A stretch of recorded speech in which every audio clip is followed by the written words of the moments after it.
for our extra guest tonight. Let's please welcome up Director Jean-Pierre Jeunet. Welcome up Alien Creature Designer Alec Gillis. Actor Raymond Cruz. Visual Effects Supervisor Pitof. We have the composer John Frizzell. And the miniatures creators and supervisors Ian and Matthew Gratzner.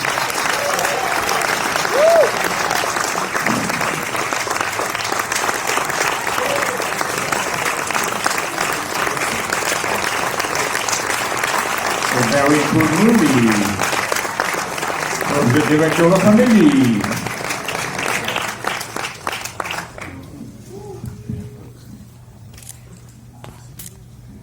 Oh my God. Thank you all so much for being here tonight. Very sweet. And how amazing was that print, my God. With the distance, with the distance, it's very gory. It's disgusting. Well, let's talk about this new vision. Obviously, it took some time before Fox decided to bring another installment. And maybe Jean-Pierre, you and Alec can talk about getting involved and the idea, like, so what were the early ideas for how this series could move forward? In fact, they wanted to hire Danny Boyle at the beginning, and it turned off.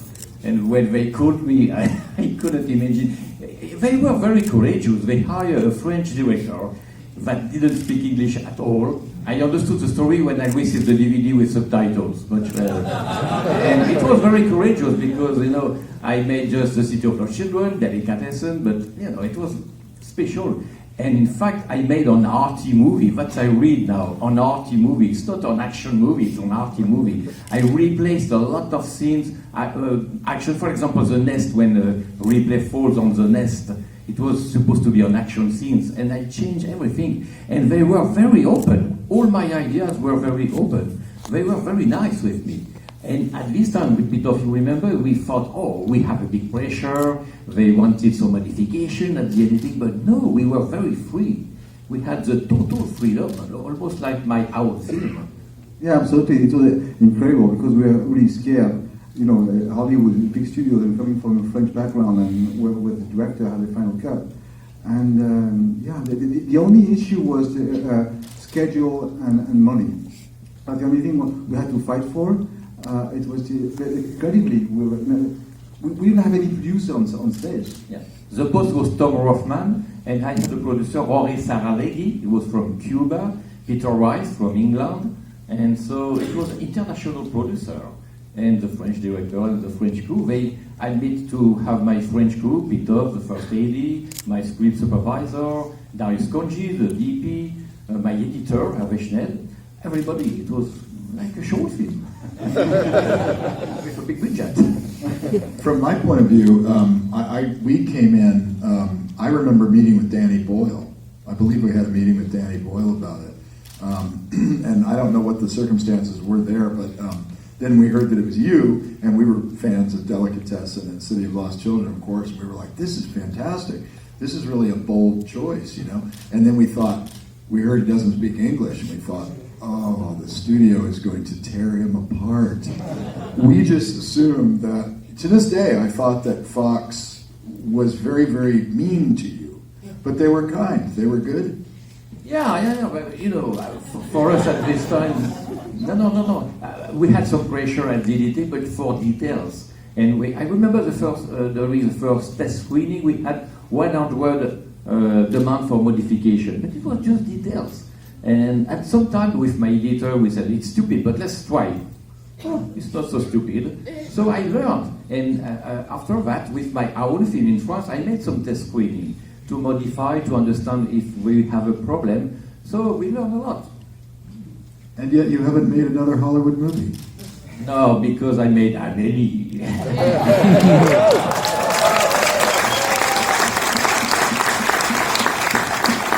No, I turned out Harry Potter. Maybe it was a mistake. Yeah. That's 5 or 6, I don't remember. But I was finishing a very long engagement. I was totally exhausted.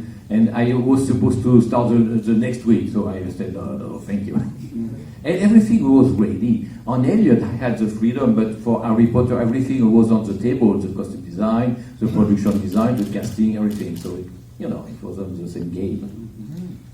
My only regret, we couldn't work with Giger, because for some reason, they didn't want to hire Giger. And I met him after, because I said during the promotion, I said beautiful things about him, and he was so happy. And we had an appointment in a very little hotel close to the Champs-Élysées, and he made a selfie with me. I was totally stunned because he was a hero. And it was our reference, you remember. Yeah.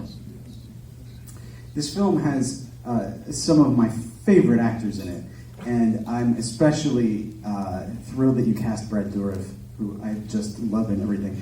Talk a little bit about the cast, what cast was in place, what cast you brought in, and Raymond, how you came to the project, and congratulations, by the way, on La Llorona. Oh, thank you.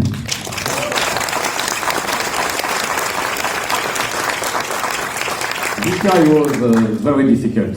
Why? Because we play a lot of pool with Ron Perlman and him, and he never wants to give up. It was America versus France. Never give up. At 4 o'clock in the morning, I pretended to lose because I was tired.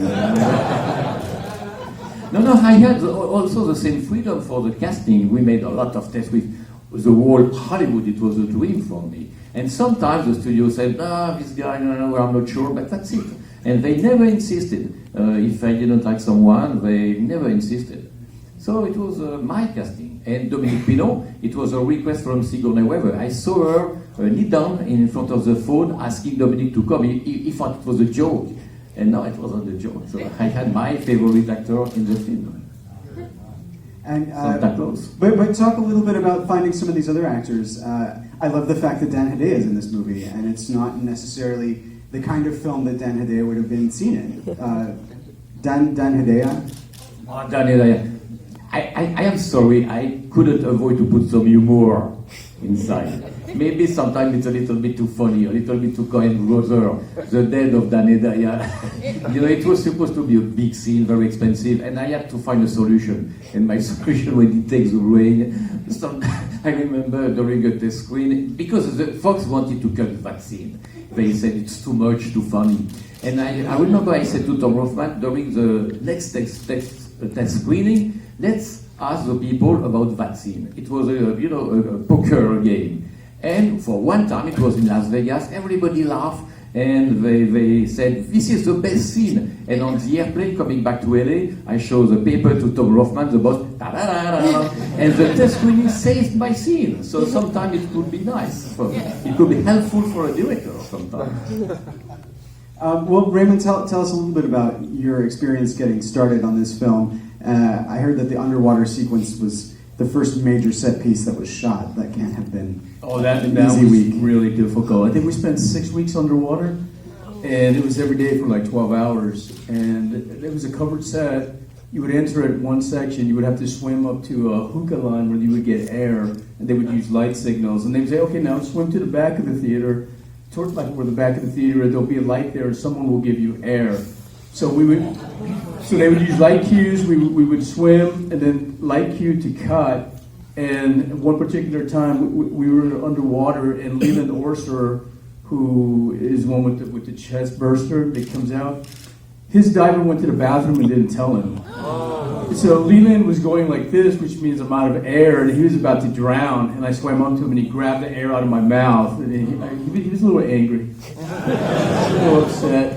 And I remember, I don't even think I was supposed to be in the movie. I met Jean-Pierre Jeunet. Rick Pagano was the casting director, and I came in, and I don't even think there was really a part for me. And Jean-Pierre, I was so excited to meet him because I love his films.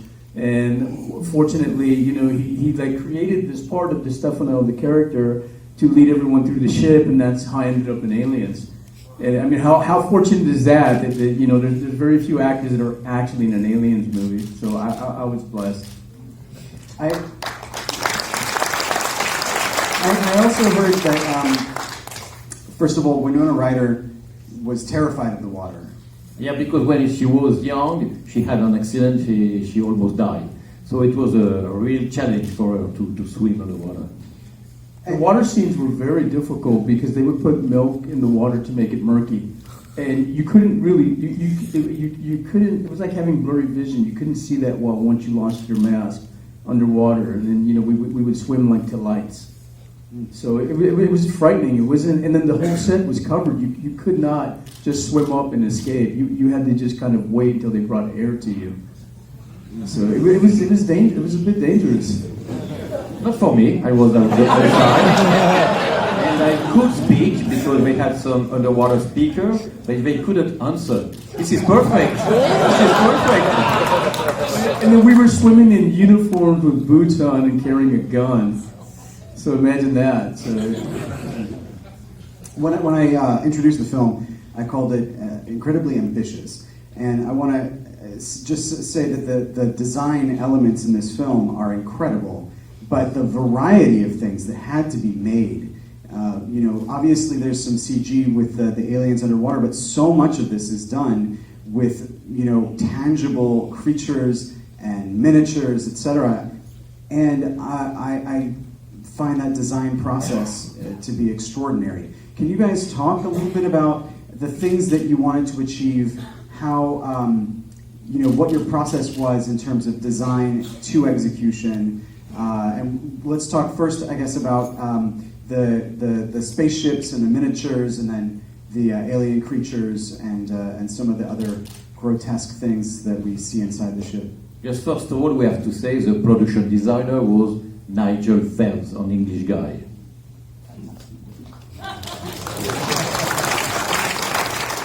For the models, we worked with Nigel, and Steve Cooper was the supervising arts director. We worked a lot with Bill Bowes, who's become a production designer much since then. But the difference now, I mean, you see a lot of students and young people in the audience, all the stuff we dealt with was, as you mentioned, was tactile. So we were getting literally like blue line drawings from Jim Martin, one of the concept artists, and then Bill Bowes put together a maquette of the Betty and one of the Auriga out of just blue foam, and it'd be like, okay, here, go make this. And so then we would take it, we would draw vellum drawings. There was no rapid prototyping then, there was no digital modeling for the miniatures, so it was all hand-built, and the Betty was about 5 feet long in 32nd scale, and we built an oversized piece for the coupling section. And then the Auriga was a 12-foot long, 1/1000 scale model. I dealt with all the supervision at our studio and as art direction and such, and then my partner Ian dealt with all the supervisory work on set.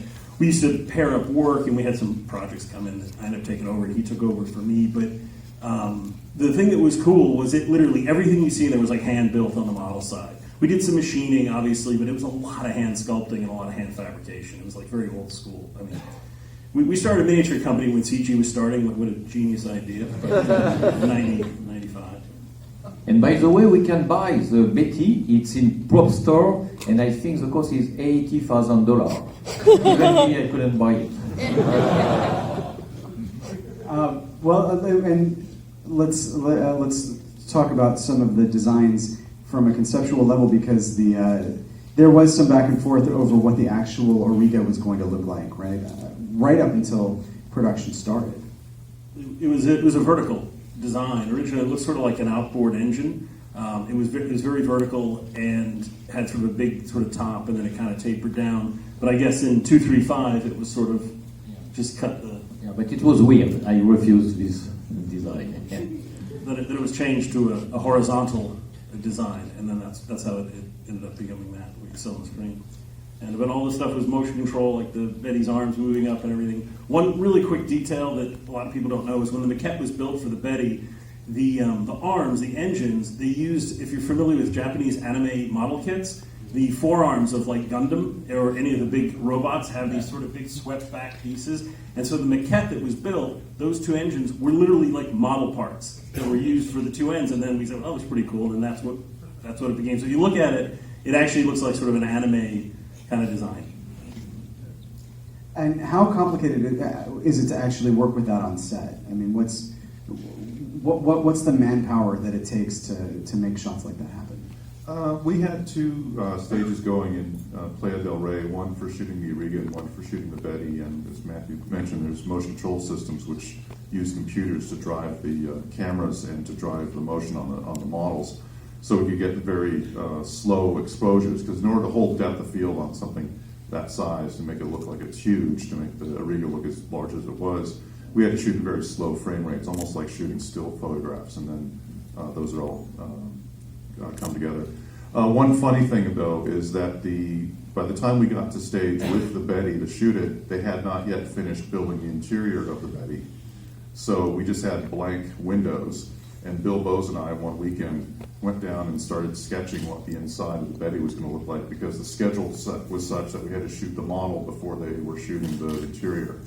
And so we had to sort of cut holes out and build the inside, sort of parallel to when the full-size ones were being built. But that was probably the most sort of, I would say it was a challenging thing, but it was an interesting moment because we had to sort of work parallel with first unit. Pitof, there's multiple visual effects companies involved in this movie. Tell us a little bit about how you figure out who's going to take over which component and which part of this was specifically your vision. Yeah, actually there's a few companies, just like three of them. There's Dubois, which was a French company, who did most of the shots. We had one company who did a few 3D elements like the bullets and stuff like that. And the aliens, of course. Blue Sky Studio, who were in New York.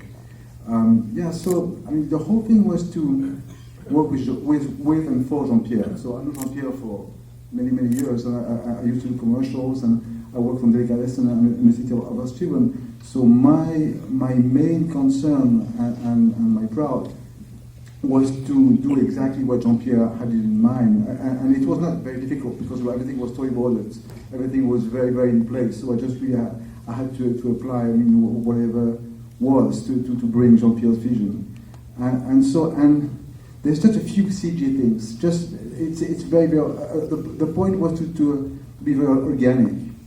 But the irony is we start with CG. All the model were previs in 3D. So we had a crew in our facility who previs everything to make sure that, to facilitate the shooting and to be very precise with everything. And the only thing which was funny is, we did the visual effects in a gypsy way, meaning, so I brought my crew from France illegally here in the States. Yeah, seriously. And because we wrote a software for Jean-Pierre at the time for the City of Achievement, we had our own in-house software. So I brought my crew and our software, and then we rented the machine.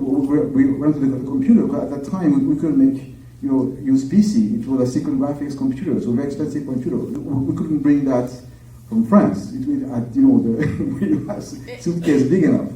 So and then we set up an office, really with no sign on it. It was illegal. And then every 3 months, the crew has to leave the country. So we went to Tijuana. And so just back and forth. So seriously, with the limo, a few guys were in the limo, passed through Tijuana customs, U-turn, and like 5 minutes later, back in the US. That was the good old days. So, and we did most of the effects in a house like that. So we spent the whole year. I did the visual effects and also the second lead director. So I directed the lot of. We had several units. We have the blood and guts unit, which does all the blood and guts, all the stuff like that. We had the miniature unit. That was my partner who took care of all the miniature shooting, and we had this amazing DP, Rick Fischer, who did the right stuff.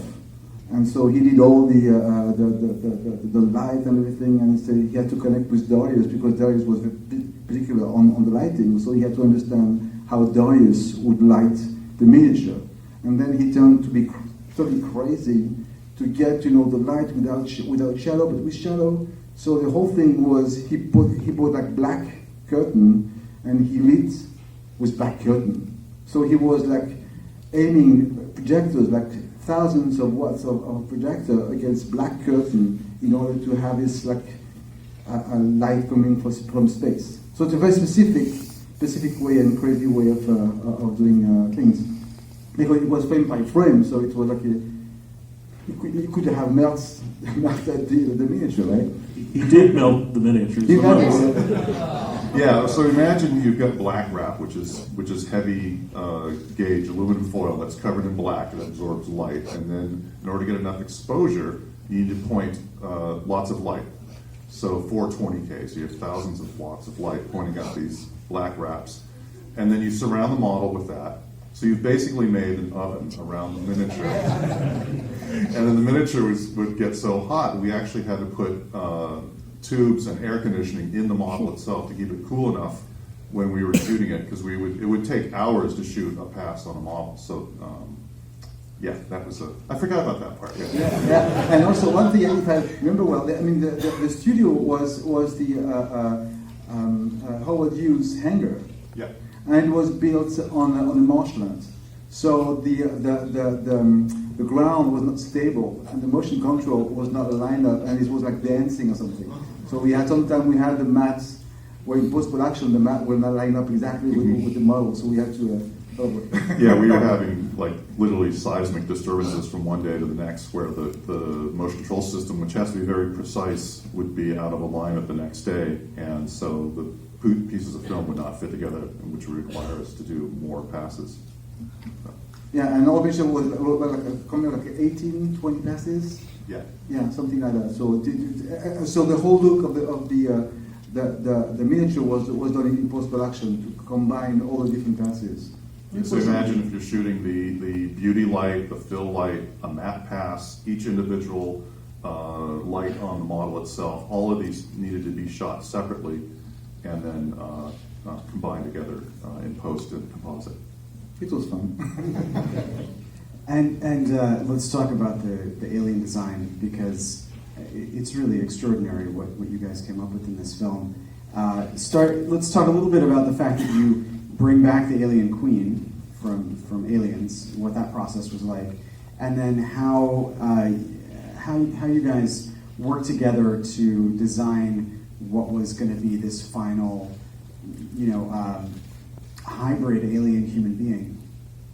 Well, for Tom Woodruff and I, having 5 years earlier done Alien 3, which was kind of a return to a single creature, to be given this kind of a playground to expand it and actually explore the, a little bit more of the morph part of the xenomorph. It was a dream come true for us, and then as I mentioned, we're huge fans of Jean-Pierre, and then to get to work with Pitof as well on set in the second unit, we just had a blast. We had a blast because these gentlemen really embraced the practical aspect of things. It was at a time when digital was really surging forward. We'd had Jurassic Park, and we were, during the production of Alien 3, my company was also prepping Starship Troopers. And it was like a night and day difference. Starship Troopers, they were very much into the practical stuff, or the digital stuff, and they wanted as little practical as possible. So, we were just not given quite the resources, but this was the opposite. So it was great fun for us. And then also the job had so many different facets to it. We had eggs, we had face huggers, again, we had chest bursters, we had warriors, xeno warriors, we had the newborn to design. The clones were my favorite. I'm pointing at you, Ian. That was one of my favorite design projects. So it afforded us the ability to bring in really great artists, and we were able to design as a cohesive unit, bring stuff to Jean-Pierre, who had a very specific vision about things, but yet an open mind about where we should take things.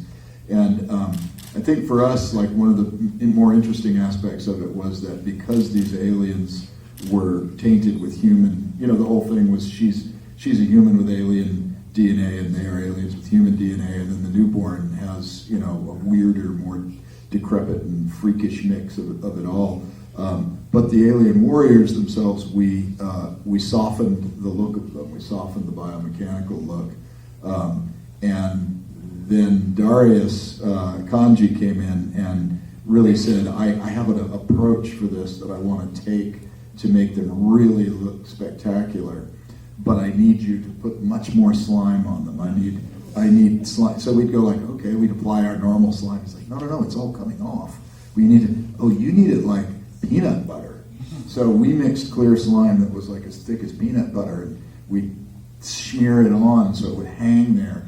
And then he would, wherever he could, he would erect like a cage of fluorescent tubes in all these weird chaotic patterns around it to get all those weird highlights and kicks on it. And that's part of why this stuff looked different than any other Alien film. But there was a lot of experimenting. There was a lot of. It was a very exciting process for us because you guys were not too precious with everything. It was not too. You were willing to take risks, and I think that when I watch it now, I haven't seen it in many years, but when I watch it now, I think, wow, we really did push it, for that time. Especially the ending. It wasn't easy for you to have the newborn going on the space. And because it was supposed to be in the first script, to be the ending, the death of Dan and Aya by the Hall. And I changed for something more simple, because for money reason, and they had to finish the ending with the newborn going to the space. Yeah, we were building the Dan Hedaya death. We had a bunch of parts. You can see it tested. I plug my YouTube channel whenever I get the chance. But we have a YouTube channel, Studio ADI's channel. And you can see a whole bunch of behind the scenes of Resurrection stuff, our testing. But we were testing with the Dan Hedaya makeup, and Jean-Pierre came to us. He's like, I think it was because Titanic went over budget, right? Didn't Titanic went over budget, so we had to make some cuts. And he's like, we can't have the death scene that we would. And it's a spectacular death, the way Dan Hedaya was going to die. So let's just apply that to the newborn. And we were like, oh man, we've got some work to do. But it was fun. It was a blast. It was the right decision. Do you remember, Pitof, we wanted to shoot the blood, some piece of sausages. We were ready to have a small camera, you in a ladder, me shooting underneath, as we could make in France. And no, we had a crew with 40 people, with the specialist of the sausages from ladder. Exactly. We were surprised because everything was amazing. For example, for the spider, a specialist of insect came. Insects are my business, and had 100 spider on my desk. And when I said, but we will have to kill the spider, he became white because you couldn't do that. And he found a spider death in a natural way. I swear, true story.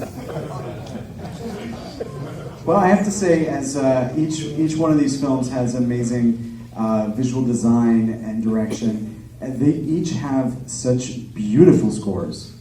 And I am just amazed at how consistently effective and gorgeous the music is.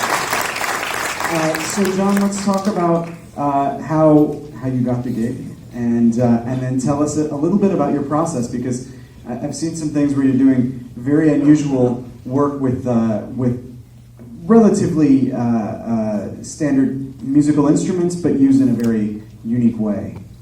Well, getting the job, I had seen City of Lost Children and Delicatessen, and admired them beyond pretty much anything I admired.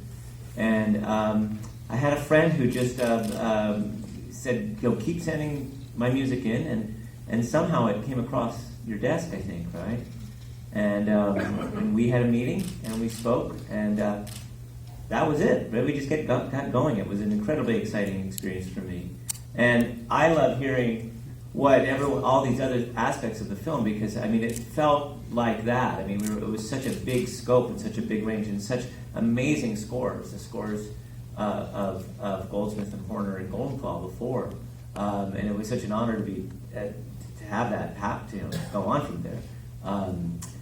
I remember going down to the set and seeing the pool and thinking, I had been working so hard, and then seeing the pool and go, okay, I can work harder. But it was, and Jean-Pierre, was so enthusiastic and so much fun to work with. There was not a lot of language that we could get between us, and so it was a lot of body language that we would just If something wasn't working, we would go down. If it was good, we had hands up, and we managed to create communication that was probably in a way better for music, because you don't need a bunch of words with music. We're working outside of language, and that's what I love most about my work. And tell us about the instruments you chose to use. Well, there's a very traditional orchestra in the sense of a large orchestra. I think it was about 90. There was, I think, about 48 tracks of synthesizers. There was a lot of aleatoric 20th century techniques used on more traditional instruments, super balls. I think a lot of people have seen that video of the super ball. But we used things like that a lot. Rubbing the base of the skin of a large drum, playing stringed instruments in different ways. Sometimes the horns, we would just have the horns, French horns, we'd have just blow air through them and just make strange, almost breathing sounds to just create this uneasiness through things. And we recorded the music at Sony Studio, and the day of my birthday, 120 musicians play La Marseillaise and Happy Birthday to you. I remember the goosebump. I want to ask about a few of my favorite scenes in the film. There are many, but my absolute favorite is when the aliens devise their own escape from within the cell. I love that scene so much. Tell us about where the idea came from and how complicated it was to actually shoot. When they escape from the hall? When they have to kill the third Pitof, alien. he was the director of the second unit, and he made that scene. But I modify a lot the script. I put a lot of detail. For example, the stupid gag. I don't remember the cube of whiskey. Right. The spider. Because it wasn't my script, and I used to write my own script. It was a challenge for me to bring one idea per scene. And this time it was a little bit my thing, And we rewrote the ending. We wrote 5 different endings. So I was a little bit co-writer. But ask Pitof. Yeah, so Pitof, tell us about shooting that scene.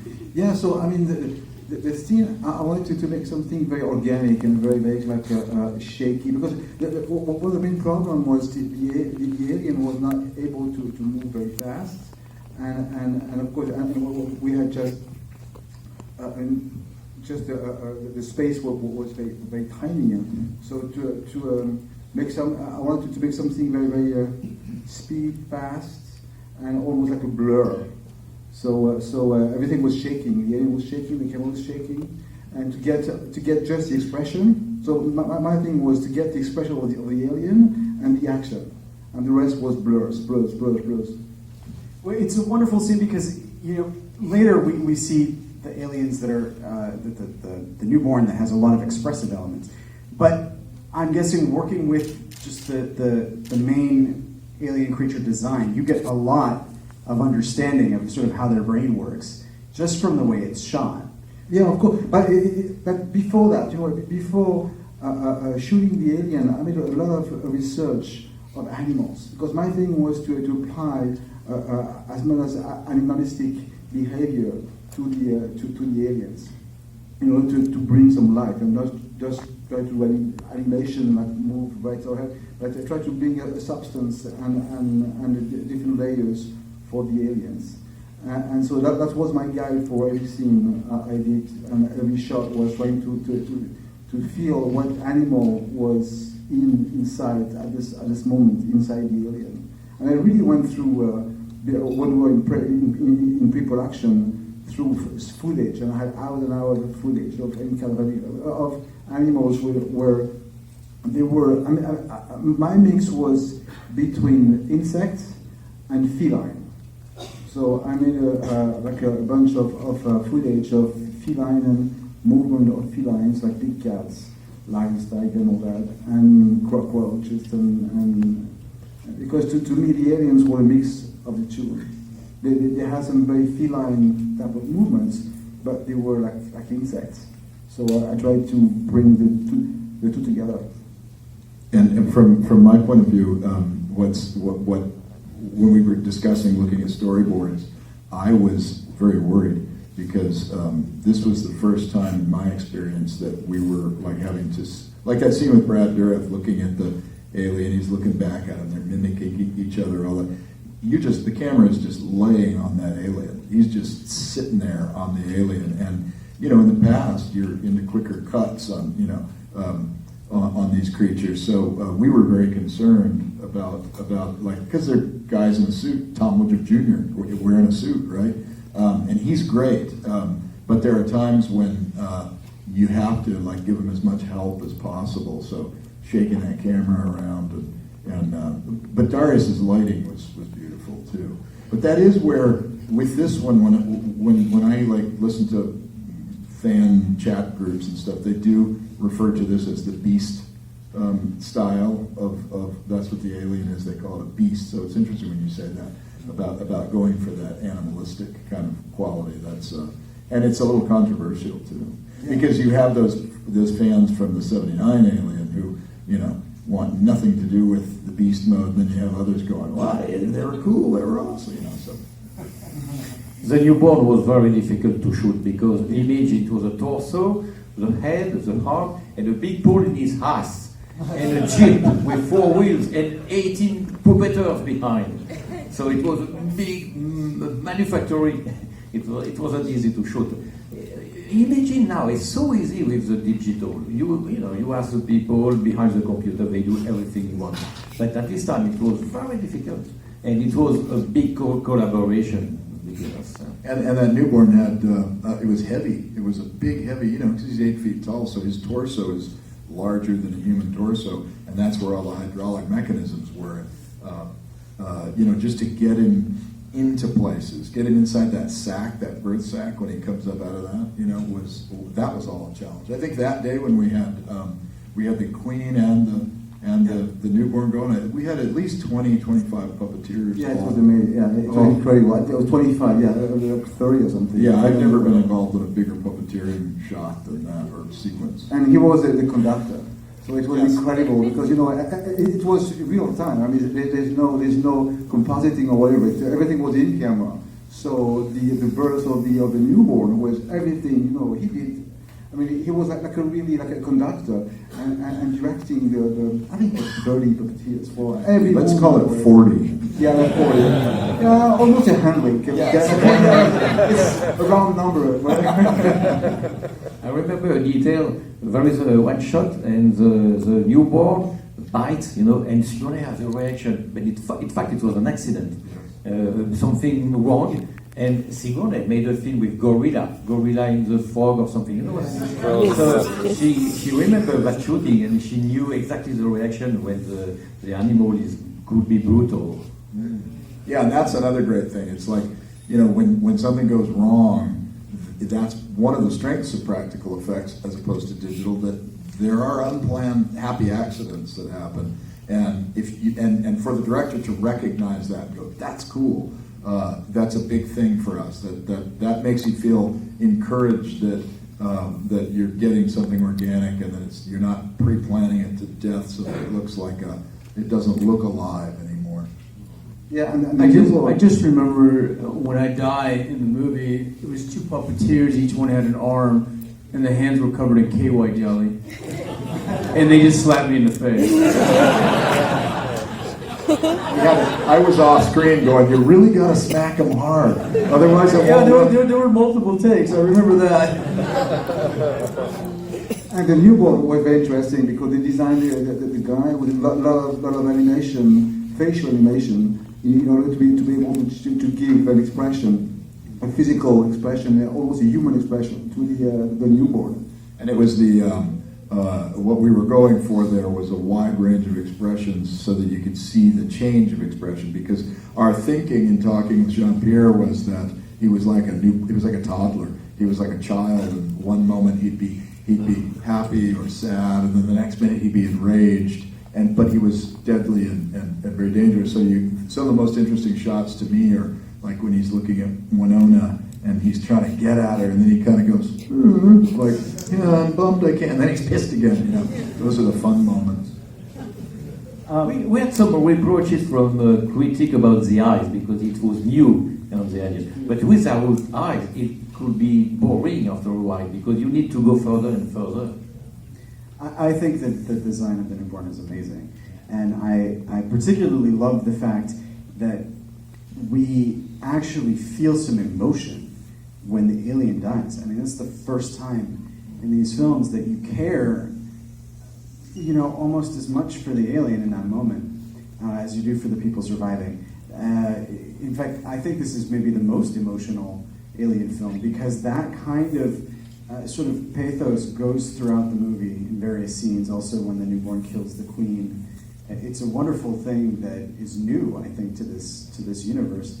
I wanted to ask about some of the smaller scenes too, because one of my favorite scenes is a dialogue scene with J.E. Freeman and Brad Dourif and Sigourney Weaver early in the film, where basically J.E. Freeman, who is amazing in this film, basically outlines sort of what they're doing, and it's the scene where you really understand who Sigourney is, who Ripley is at this point.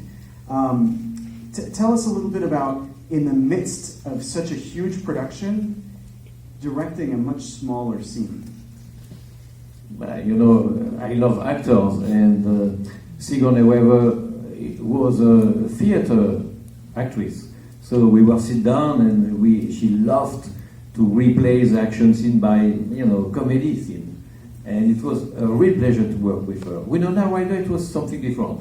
She was, I remember when she had to react in front of the newborn. The newborn wasn't ready at this time. So I tried to explain to her how the newborn will be. And she said, no, don't be concerned. I will make a variety. And she made it. It looks terrible, it looks stupid. And at the editing, everything worked. And the day after, I said, you were amazing, everything works. And she said, I do just my job. Another approach. Dadedaya, for example, he was used to say, just Jean-Pierre, tell me faster or slower, it will be enough. American actor. But Sigourney was different. She was in pleasure to speak and to talk. And this film also really brings to fruition Giger's eroticism, I think, in the artwork that inspired the first film. There's a lot of a sort of erotic direction. Oh yes, and Sigourney was used to say nothing can shock a French. So we push the erotic aspect. I have an anecdote, it's a scoop. I'm sure you remember. We were making something sexual between Sigourney and the newborn, and I said, don't go too far, because the next week it will be worse. And she said, okay, trust me. So the next week arrived, and I remind her, so you told me you will be ready to make something more. And she said, okay. I asked her, do you want I fire everybody on set? No, it's okay. And you know, the alien has 2 jaws, you know. And she made a blowjob at the second jaw. Can you believe it? And nobody saw that. Never. I am the only one. Even my editor, he was shocked. It's somewhere in a negative, in a box, in a bunker somewhere. And nobody will see that. Never. John, can you talk about composing some of the music that's specifically sort of part of bringing out the sexuality? Well, we did talk a lot about that, and I think the first scene that we spent a lot of time on was when she is first waking up, breaking through the sort of silk, and her movements are very sensual and erotic. And we talked a lot about opera. We talked a lot about, I think, impressionist music, and just bringing that into the score probably for the first time in the series. Hopefully we got that across. Representing that type of emotion. You know, I don't know any other way to say it. It's just we talked a lot. We really got into that. It's about how do we make this, and how do we pull that off to make eroticism functional against the horror. And something very important, during the first meeting, I told him I would like, if it's possible, to keep the few notes from the first one. because for me it was Alien. The two, 4 notes maybe? Well, we recorded 2 cues, note for note from Jerry Goldsmith's original score. We got the scores and we recorded them and they're in the film. Having discussed the underwater scene, Raymond, can you talk us through what was the next most challenging setup for you? It was really difficult to hold your breath for the long takes. Seriously, we had to train ahead of time. You see in a swimming pool, and I was in Vancouver shooting the X-Files. I was playing the Chupacabra, so at night I would just swim laps. And I would just try to stay underwater like as long as I could. So, I mean, that was the hardest part was, it was heated, but after a while when you're in there for so long, you get acclimated to it, then it gets cold. And, we spent a long time in the water. And then the alien kept sinking. He couldn't swim. Who knew? Right? Tom in the suit? Oh, he was a stuntman in a suit, and he would just sink to the floor and just lay there. So they would have to go retrieve him. And after a while, they admit they peed in the swimming pool. Yeah. That's what kept you warm. What else was complicated for you as an actor? Well, every actor has a different, physical ability. So, like Winona was terrified of the water, and a couple of the other actors, it was really hard on them. Just the practical shooting and getting everybody in the shot and setting up the blocking, and then sometimes you would swim to your mark. You would get there and there'd be no air inside the tank, so you have to turn around and swim back out. And there's no air, and it's like, oh, okay, we'll replace it. What's Tom think about having to take the alien suit in the water? Well, Tom, there was very little of the actual alien in the water. There was the moment where the alien grabs Kim. Was it her? Kim Flowers. Yeah, Kim Flowers, and drags her backwards. And that was a big underwater ratchet pole where there was a rope that went to a pulley, and they were dragged back about 30 feet or so back into the darkness. And and then a guy would have to swim out, because you can't have a diver waiting in the back, even though the shot was all soft focus. That was the final funny thing, that it's he had to go 30 feet, but it was all out of focus. But Tom would have to go out there and sit there and wait patiently for the guy to come and give him the air, and he was left. It wasn't left there through any incompetence or anything. It's just that when you do it 5 or 6 times, it starts to wear on you, right? But Tom did get hypothermia in that instance, and they had to be taken to a nearby hotel. Sigourney was like, "Your lips are blue. Get this guy to," and they put him in a hot tub and all that stuff. But we discovered that when you put an alien suit in the water, it looks terrible because there's no reflectivity on an object when it goes underwater, so all that shine goes away, and then it just looks like a crappy rubber suit. So there's very little practical alien underwater. Let's talk about the costumes, because this is my favorite Ripley costume. As I was mentioning, we had it on display in the exhibit. But I've also seen sketches from Mark Carroll that... Yeah, at the beginning I thought, I asked Mark Carroll if he would have wanted to work with me, but Mark Carroll hates the sun and he didn't drive at this time. So LA wasn't for him. And no, he said, if I don't have the total freedom, I don't want to come. Probably he thought he would be fired after a few weeks. And so he just came to design the look of the character. And in fact, we can recognize just 1 or 2 details. And Bob remade the costume because he was used to make some big action film in Hollywood. But no, you can recognize. And there is another anecdote. Sigourney was very picky with the costume. We fly to New York to present a lot of different versions, and she refused everything. And one day we proposed the costume, and she said, no, I don't want that. The first day of the shooting, she saw Kim Flowers with her costume, and she said, this is the costume I want. And I said, Sigourney, we offered, you said no, I want this costume. So we had to remake the costume very quickly. That's the reason in the film, Kim Flowers cries before jumping on the water, just to have her not with the rest of the band because the costume wasn't ready. And sometimes a technical problem, a technical issue gives you a better idea. That's the reason she cries alone, because just because the costume wasn't ready. But what I like about that story is that it answers this question of Ripley just had this amazing leather outfit just kind of hanging around on the ship. But the fact that it was actually designed for someone who would have brought it with her from another ship makes a lot of sense. What was Ripley's original costume supposed to be?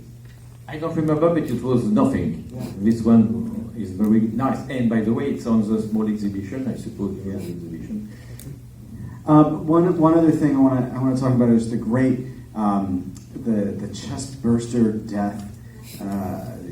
With Leland and J.E. Freeman. What a fantastic moment in the film. It's very cool, very sweet.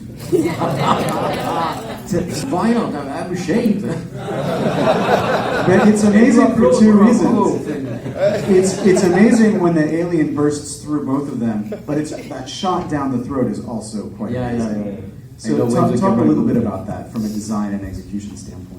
I don't remember how you did the mouth. I don't remember. Yeah, this was one of the fun things you gave us, right? Like, we've never seen inside a human body when, an alien is bursting out. So we're like, that is cool, right? Like, that's a great, like, I don't know why the camera's in there, but that's cool. So we had our chest burster from that we've been using, for all the different, pop-outs and all that stuff.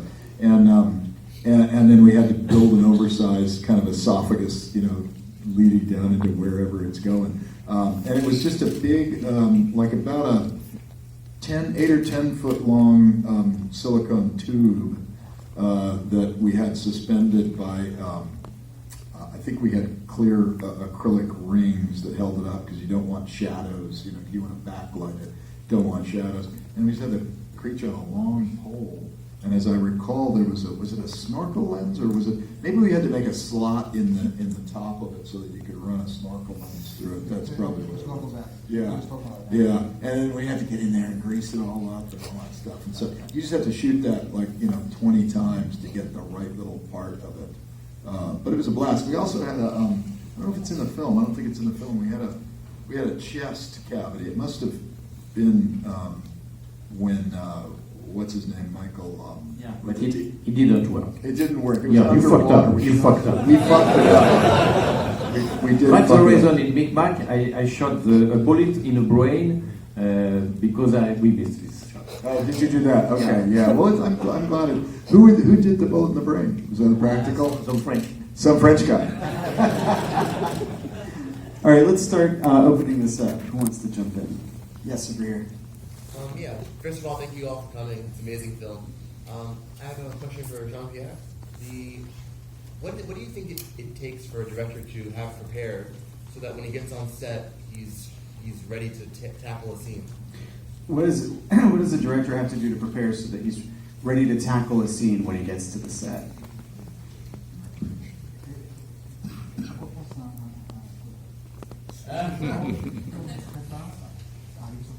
I believe in working hard, so I make a whole storyboard for everything. The whole film was storyboarded.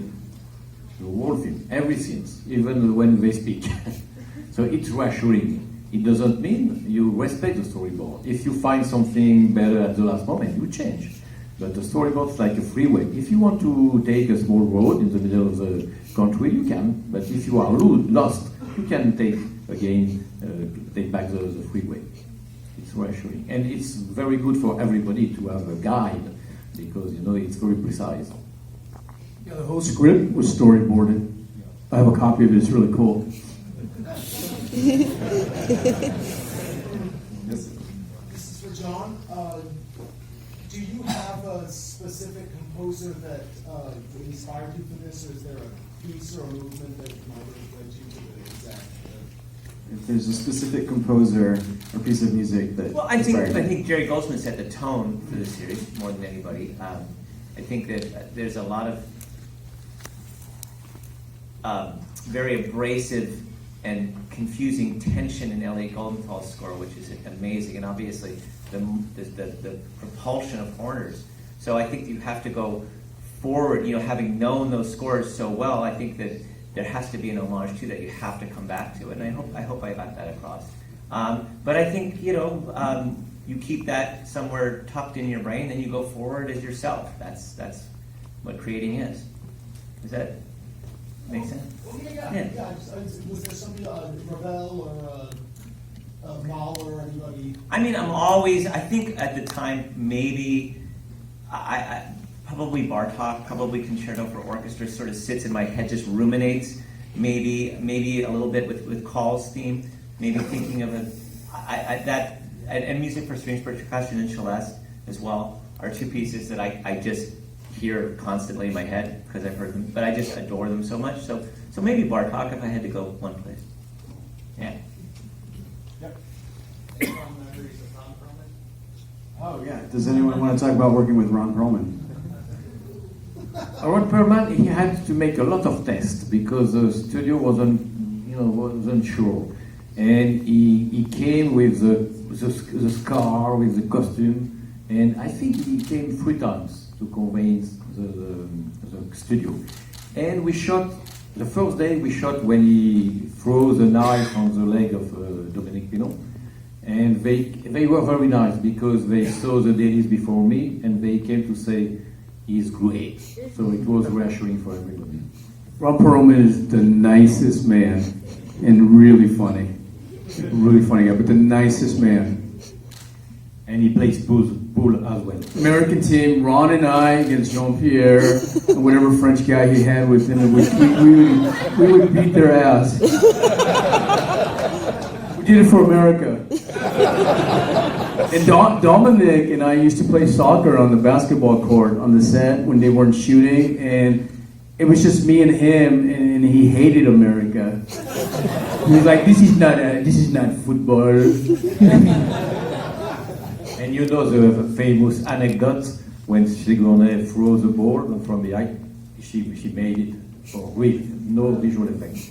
And Pitof suggests maybe we can make another take. I thought she was ready to kill him. No, actually, no. The thing is, because when I saw on the monitor that the ball was leaving the top of the frame and going down, and I said, okay, we could cheat the path of the ball so the ball stays in frame and don't go in and out of the frame. And Sigourney told me, you don't do that. But Sigourney, we can maybe move the frame. No, you don't do that.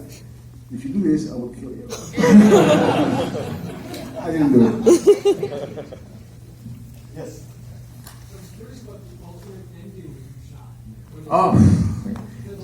Yeah, because alternate ending. In the original script, they were getting dragons flying above some cliffs or something very expensive and a little bit silly. So we wrote maybe 5 different endings. And I couldn't remember, but the last one was cheaper. And when they discover the earth by the window, I have to say it's a retake shot in New York, and Winona Ryder has a wig, and I can tell. And it's a little bit cheap, but it's okay because Pitof found the beautiful stock footage, and we saved the situation. But it was at the last moment. Yeah. Well, and also the effect of I saw some of the behind the scenes of how you pulled the alien creature through the window. Can we talk a little bit about how difficult that was to design? Well, the newborn's death was done in stages. So, as Jean-Pierre says, everything was thoroughly boarded out, and that's a great thing when in pre-production everybody can sit around and look at the board, suggest new ideas, make tweaks, and then figure out what your MO is going to be. But I think the first stuff we had was the newborn. We had multiple bodies that we built. The newborn, the hero newborn, that was the hydraulic guy, against the window, looking back at her. We would just slam him up against the window, and that was nice positive movement because it was very strong, sturdy hydraulics, just to get, and then pulling himself forward, and we would get the performance of him. We'd have the guy shaking the big pole that was coming out his ass, and get that, all that. I think Mark Vignello, right there, right? You were there on set, right, Mark? And you were probably one of the beefy young guys that we had shaking. I know you did it on Starship Troopers. You probably did it on that one too. But and then once we got that moment, and then you cut around to the other side, where there was the digital enhancement of the body being sucked out. I think we did have a section of the body that had a piece of monofilament in it with a big plug in it that we could pull the silicone exactly. Right, shake that, and then we were trying to shake everything and make it cool. And then you cut back inside, you cut to reactions of Sigourney. And by the way, I think it's Sigourney's emotions that really amplify the newborn's emotions, which is it always hinges on the people around the actors and how they're reacting to the puppet. And then we had our a couple of different rod puppeted bodies and stuff that would start the process, and an arm would disappear down through the back of the hole, and bit by bit it was all coming. And then we had the great hilarious gut spill, and I don't know, one of you two put the camera down low so the guts just gush out, and that's so pleasing for us, because we just love all of that over the top fun stuff. And then ultimately it gets down to just the skull, which was its own little setup that was bolted to the glass, to the plexiglass window, and it had a skin that you could pull from the inside, leaving a segmented fiberglass core skull that you could then pull. So everything's actually happening, and then it was seamlessly blended at certain moments, from one piece to the other. And then cutaways. Cutaways are your friend, we had lots of cutaways. The one thing that disappointed me was when we got that news that Titanic was running over budget, so we had to cut, is that we had a rod puppet of the newborn that was like a 1/3 scale that we were going to use a little bit more to show him kind of moving around. And I always felt, at least, because in my mind that was the plan. And then when that went away and we didn't have the money to finish the puppet and shoot the puppet and comp it and all that kind of stuff, it kind of became, to me, it was a little limited in the way it moved. It would sort of appear here and there. But now in retrospect, when I look at it, it's a little like like Ridley Scott's Alien, where they had a problem with that suit, that it was not very mobile. And Ridley had to kind of change the way he shot it, so it would sort of just already be there, and it was like a surprise thing. So it gave you the feeling of stealthiness, and so people can look around like, where the hell is this giant thing, which you probably in real life see, but there it is, in your face. So I was quite pleased with it tonight. Another very little anecdote, that it's something interesting. It was shot in 35mm, so we had to cut the negative. And at the end, when the auriga blows, you have some empty corridor, and if you pay attention, in one corridor, you have the time to see the crew. They are supposed to be in the Betty. They arrive at the end of the corridor. Why? Because the negative editor made a mistake for 2 frames. Or probably she thought, oh, it's an empty corridor, we don't care. But no, look, the crew is alive one more time. Yes. I wanted to hear about the inspiration for some of the wonderfully bizarre character moments, like Winona Ryder with the boxing gloves, or Dan Hedaya eating the lemon peel. So you're asking for some of the great character moments. What inspired, for instance, Dan Hedaya with lemon peel, or Winona Ryder with boxing gloves? The gloves I don't remember, but it was an idea from Dan Hedaya to eat lemons, and I said, be careful because it's very bitter, it's lemon. No problem. He was sick. So, it was very difficult for him. But he started, he has to finish. He was very professional. Yes?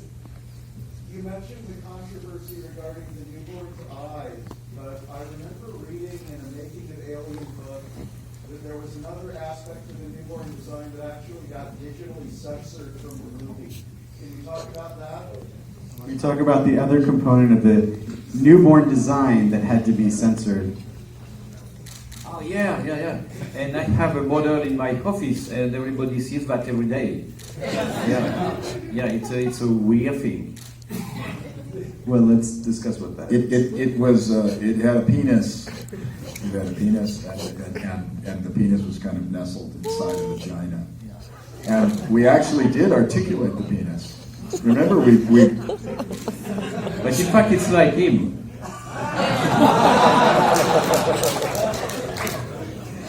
So we did have that, and that was going to be that on that.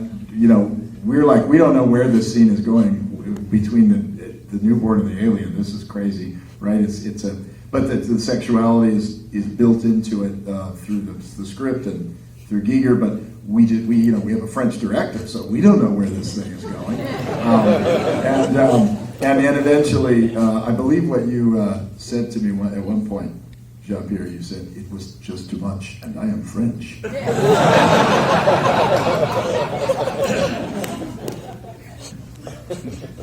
Anyone else? Yeah.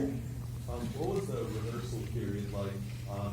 I'm especially asking for the water scene. Like, did you have to rehearse on dry land first and then go into the water, or was there like not enough time?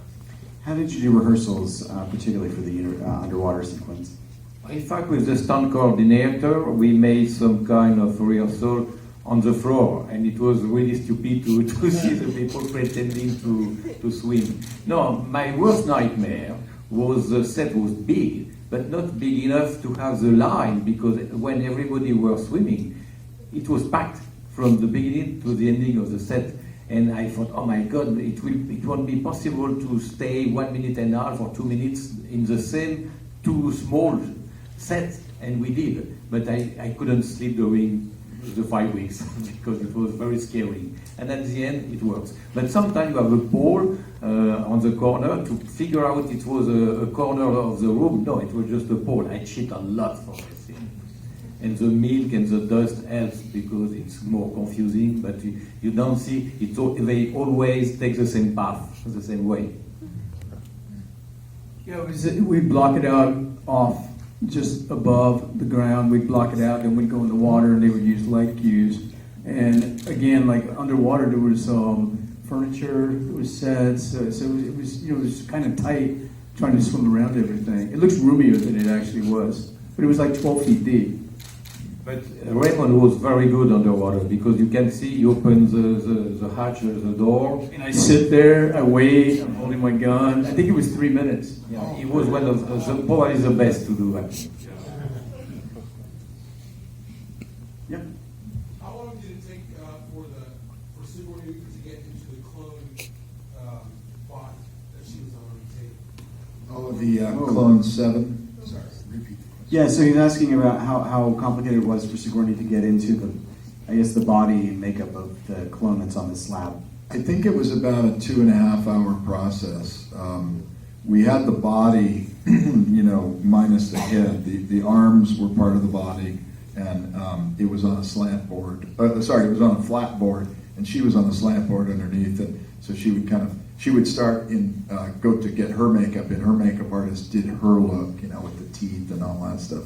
So she came ready to go, but we had just asked, don't put any makeup on the neck, because we had an appliance neck that would glue to her neck and then into the kind of the collarbone area of the Clone 7. And then, so most of the effort was us blending that appliance. It had to be done in place. And she was very patient. She's great because she's got a great sense of humor, so she keeps things light and she can joke around. And then she just needs a minute to sort of, get into the moment. And you sort of step away and let her do that. And then, it's a challenge because my puppeteers are all underneath that with her. So they're all under there, bumping up against her, and as they're operating, breathing mechanisms and all that kind of stuff. But she's just terrific. You can put her through anything, and she's game. Yes. This question's for Jean-Pierre and Raymond especially, but anyone who wants to answer. I'm wondering what attracts you to a script or a story, and what it is that makes you decide, yes, I really want to work on this project. So what attracts you to a script and what makes you really decide yes? When I read the script for the first time, in fact, someone read it for me because I didn't speak English, and I slept. It was very boring for me. But I couldn't resist to Hollywood. It was such an opportunity to make a big Hollywood movie. So I thought, if you say no, every morning when you will shave yourself, you will think you refused Hollywood. So I said, in any case, I will be fired after 3 weeks, so let's go.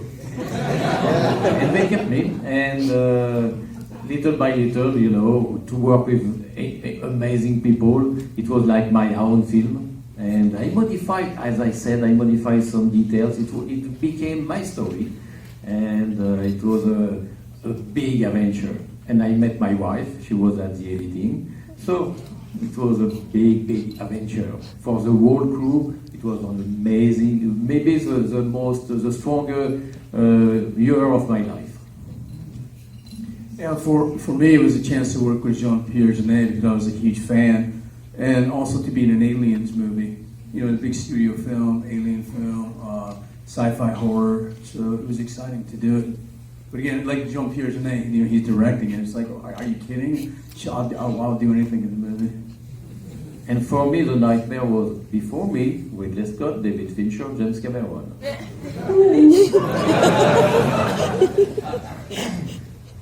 Yes.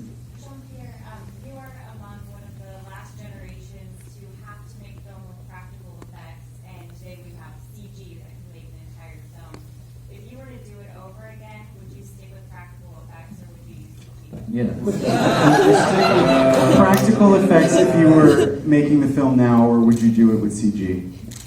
Yes, definitely. Because when you see the two last Alien from Ridley Scott, the technology is so high now, it's so perfect, you cannot resist. But even if in the last one, probably they have some close-up, some work for you. Yeah. It's always a mix of technology. Yeah. But CGI now, it's so less expensive and so fast. It's a tool, just a tool, You will need someone behind the computer to work. It's a human being, will continue to work. It's not a machine. We talked last week, Alec, about how this has affected creatures in sort of the work that you guys do. I'm curious to hear a little bit about how it's affected miniatures. Ian, I think you can talk about that. It has quite a bit, except you do have an occasional director who does like to use practical effects and try to shoot things in camera still, even having the CG available to them. And I got to work on First Man, which was Damien Chazelle's movie, and he insisted on no green screens or blue screens in the whole movie. So all of the shots within the cockpits or the capsules of the space capsules are done against a giant LED screen, and we also built some large miniatures for that and shot those. And so that. But here's the thing, though. There is CG in the movie, but the CG is up front instead of at the end. So all the backgrounds in space and much of the views of the Earth seen from the windows were actually generated in CG beforehand and then used in front of the camera. And the one thing about doing it practically, which we found was very advantageous, was the actors and the crew could react to it. The actors could see what was happening, they could act back and forth, and the operators, camera operators, would see something out the window, so they changed their operation. So having something in front of the crew really does change the performance of the filmmaker and the actors. And I'm curious, actually, because I feel like we're going through a moment where there's maybe a bit of nostalgia expressed by fans for practical things in movies, and that's a reflection of the great films that were made by Amblin, Jim Henson, things where of course the first Star Wars movies, where the fans really fall in love with the aesthetic of there being something there. And I'm, please. Yeah, so you require two things to do practical effects in a film. You need a director, like Jean-Pierre, somebody who has decision-making, storyboarding, and commitment, and you need to have that commitment follow all the way through to the end. So the challenge today, and Ian was very fortunate to work with Damien Chazelle because obviously, those were all practical effects. But the challenge with practical work now is that one, directors are controlled a lot by the studios, and the studios also want to control the finished film all the way to the end. And if you're building miniatures and photographing them, you're kind of stuck with it. Like there's shots in the movie, like also that observation room with the big thing. That was a 6-scale model. It was about 30 feet across because it was just too big to build full scale. And those were decisions that were made way in advance. And films now, because it's a little bit of a more, and again, not knocking today's filmmaking, but it's more corporate, so you have a lot more on the line. And it's very hard to do practical work, and certainly, Alec, you can speak to this on the creature side, but, they're tweaking stuff in post a lot. And so if you're shooting a bunch of models and they're like, well, we'd rather have it look entirely different, it's going to get replaced. So I think the fans do want to see that. And we're always talking to people about, why don't they do more practical? I'm always asked that, why don't you do more practical work? It's like, it's not really up to us. And there are a lot of directors who want to do it, but sometimes they just don't have the ability to make those choices. I just did a movie with a practical La Llorona, and the monster herself, it was an actress who played the character. So for us as actors, it was amazing to have her there to play the scenes off of. And for the tone and the atmosphere in the film, it was the only CGI was at the end of the movie, really. So it was great to have that, especially for an actor. And we have less pre-production time now too for the big, like makeup is doing very well these days because and that's where you get a lot of the practical approach. And fans love that, and it's critical for horror too to not be knocked out of the reality by something that looks like a beautiful graphic. But we just don't get as much pre-production time, so there is less ability to build special fun things that you can test. Yes. Obviously, this film puts a lot of energy into resurrecting the character of Ripley, and I have to assume the studio anticipated following these characters, with more sequels. So, was there any discussion on set about what might happen in the next film after Alien 5? So, was there discussion of what might happen after in an Alien 5? Yeah, about the ending on Earth, because. In a previous version, we were supposed to finish on Earth, but it was too expensive. I imagine a kind of trash for all spaceship, and it was very expensive, and so we forgot that. But yeah, of course they were thinking, and there is another ending, very bad. It's on the Blu-ray or something, and they are sit down on Earth. It's so cheap, but it would have been an opportunity to make another film on Earth, of course. Yes.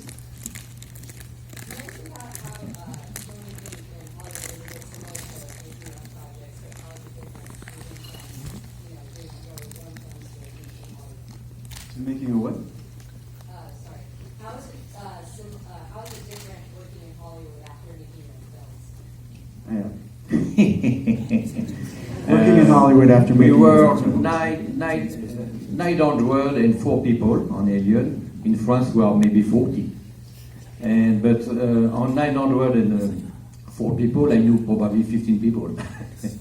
We were too much. It's too much. And I remember sometimes the special effects in live, they were 80 sometimes. And I remember one time I was in the darkness to look for an idea, and suddenly I could hear. He was a guy sleeping because he has nothing to do. It was too much. No. Let me ask a follow-up. What did you take from the experience of making Resurrection that you found useful when you went back to France? In France, it was between friends, and the union in USA is very tight, and you cannot, for example, you can pass, if it's 12, you have to finish, you have the grade, you can ask the grades for 12 other minutes, In France, it's cooler, Everybody helps everybody, you are between friends, it's a different game. Yes? So you went to America to make this movie. We've been speaking I had an amazing interpreter. She was translated in simultaneous. It's like subtitles. But after a while, you would like to say, "Can you shut up? We are speaking." You know. And I discovered her for the promotion of the City of Lost Children. She was amazing. Raymond, what is it like to have a filmmaker that doesn't speak your language? Well, you know, I think it was a very fluid setup because I didn't even remember that Jean-Pierre didn't speak English. I mean, that's how easy it was, and his translator was a really nice lady. But yeah, and he communicated everything very well. You know, we didn't have any problem at all. Even today, I don't speak English. I pretend. Yes. I remember him when we were playing pool. He said, "You cannot do that, John." My question is for Jean-Pierre. How much of Joss's original script do we actually see in the final cut? And when you made the changes to his script, did you work it all in collaboration with him, or was that single-handedly making changes to the script? So how much of Joss Whedon's script is actually the film that we see? And when you made changes, did you work collaboratively with Joss? No, I work doing the process of the storyboard. And except the ending, we changed the ending because it was a question of money. And I add some details. It was some details and some small, maybe more. For example, Dan Hedaya, to open the door, stupid joke, it's me. All right, let's take two last questions. One over here. How was it working with Mason communicating on wheelchair? Whose idea was it? This is another personal idea to have the chair hiding the gun, you know. And for the design, the prop, it was a pleasure to design the chair because you couldn't imagine you have a weapon on it at the beginning. And the chair worked really well. I mean, the sets were wide enough we'd go through, but the chair worked really well, and Dominique was great.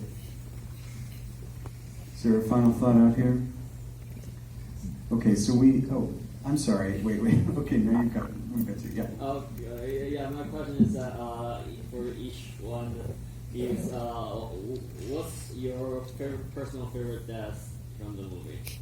Personal favorite deaths in this movie. They're all very delightful. The only story I can tell you is that I'm originally from Miami, Florida, and I told my mother, "Oh, you gotta see this thing I just finished. It's great." Not really thinking about what it is, and she took her friend, and at the time I guess she was in her 60s. She's no longer with me, but and she called me. She's like, "Why are you telling me to see these movies?" I'm like, well, that's why I work. It was really great. So I see that's all I can think about is my mother sitting there mortified at like people getting their heads blown apart and everything else. So all the deaths are great. I love the Brad Dourif's death because for me it was like an egg, a boiled egg, you know. And I love him because they scratched the head. It was such a pleasure to kill everybody. Yeah, I can tell you, I didn't like my death. I kept getting slapped with KY jelly. Did I mention that? We had a great rig for the back of your head. We had a fake head of you, and we had all these brains and stuff that we were thinking like, how do we get this? We want it to come right at the camera. How do we aim this? Like it airs.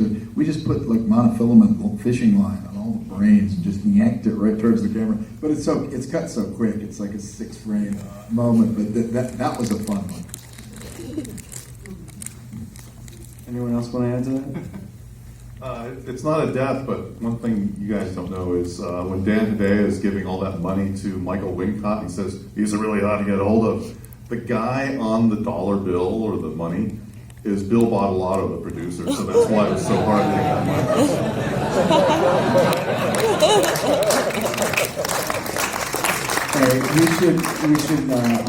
We should wrap up, but I wanted to say that we were talking about doing a group shot, right? Is there a way we could do that with our special friend in the end of the stage? Let's take a big group shot. Before we get up and do that, can I just tell you personally, for me, because I've been involved in 3 of these screenings. This has been a blast, and you guys have really done a terrific job putting this whole thing together. As a way of paying tribute to USC, I brought a letter that I got from the USC Film School in 1979 that changed my life. It goes like this: Dear Mr. Gillis, the selection committee has unfortunately declined. And this is it goes on from that. But I'm just really thrilled tonight to be here at the Lori Laughlin Theater. Seriously, I'm not trying to make a game. You did a great job, Alex. Thank you so much for including me. Thank you guys so much for joining us tonight, sharing all of these stories, flying out here from Paris.